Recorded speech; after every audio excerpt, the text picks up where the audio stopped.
Une longue attente, une attente de je ne sais quoi.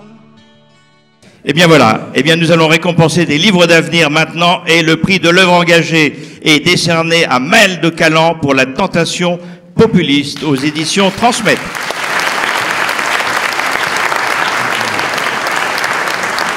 Merci, Monsieur le Président. Merci aux membres du jury. Mesdames et messieurs, moi, je suis très honoré d'avoir le prix Edgar Faure. D'abord parce qu'Edgar Faure, comme chacun sait, est une figure tutélaire de la vie politique française.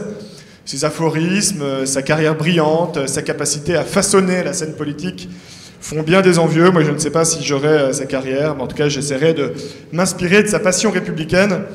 Le livre que j'ai écrit, je ne vais pas répéter ce qui a été dit, il est fondé sur un constat, c'est que nos démocraties modernes, elles sont assises sur deux concepts très forts, la vérité et la raison.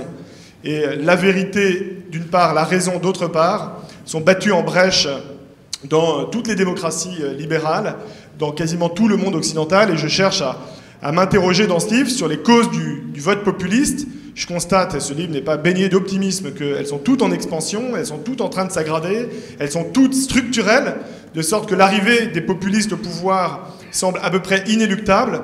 Et la deuxième partie de ce raisonnement, pour ne pas tous sauter par la fenêtre, est naturellement me demander comment est-ce qu'on peut dès lors bâtir une alternative non populiste qui règle les problèmes auxquels les Français sont confrontés. C'est là où interviendra Agnès dans un deuxième temps. Une alternative non populiste qui réponde à la vérité, au mensonge, qui réponde au mensonge, à la démagogie et au simplisme, qui sont les éléments constitutifs du populisme, par l'éthique, par le sérieux, par la rigueur, et qui finalement, face à la complexité du monde, contre laquelle les politiques se fracassent de plus en plus, se demander comment la surmonter. Voilà, on a un mur.